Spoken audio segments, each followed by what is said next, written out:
আজ 25শে বৈশাখ, কবিগুরু রবীন্দ্রনাথ ঠাকুরের জন্মদিন। কিন্তু খুব জানতে ইচ্ছে হয় আমাদের সবার যে কবিগুরুর শৈশবের দিনগুলো কীরকম ছিল। তাই একটু তার নিজের লেখা জীবন স্মৃতির ঘর বাহির অধ্যায়ে তিনি শৈশব স্মরণ করে লিখেছেন সেটা একটু পড়ে শোনাচ্ছি।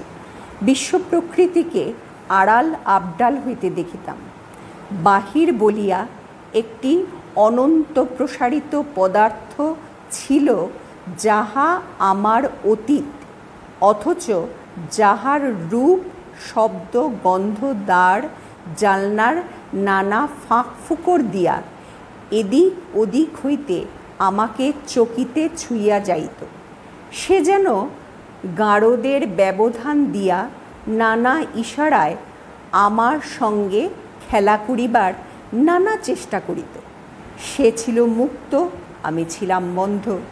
মিলনের উপায় ছিল না, সেই জন্য প্রণয়ের আকর্ষণ ছিল প্রবল।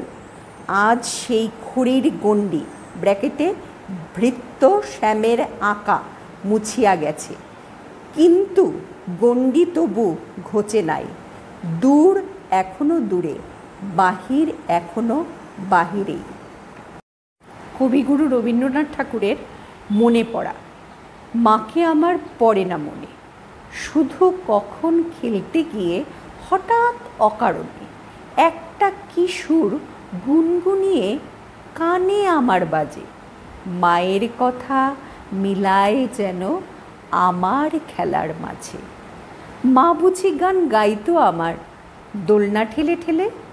মা গিয়েছে, যেতে যেতে গানটি গেছে ফেলে।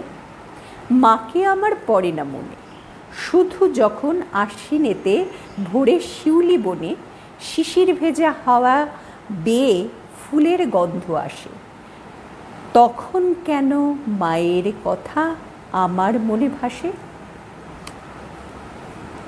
কবে বুঝি আন্ত মাসেই ফুলের সাজি বয়ে পুজোর গন্ধ আসে যে তাই মায়ের গন্ধ হয়ে। মাকে আমার পড়ে না মনে, শুধু যখন বসে গিয়ে শোবার ঘরের কোণে জালনা থেকে তাকাই দূরে নীল আকাশের দিকে। মনে হয় মা আমার পানে চাইছে অনিমিষে।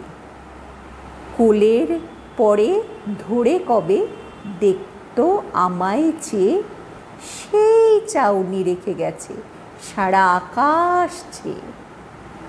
নমস্কার, আজকের ব্লগটা তাহলে এখানেই শেষ করছি। আপনাদের কাছে যদি এটা ভালো লেগে থাকে অবশ্যই আমার চ্যানেলটাকে একটু সাবস্ক্রাইব করবেন, লাইক করবেন, শেয়ার করবেন। তাহলে আপনাদের সঙ্গে আবার দেখা হচ্ছে নেক্সট আর একটা ব্লগে। ভালো থাকবেন, সুস্থ থাকবেন।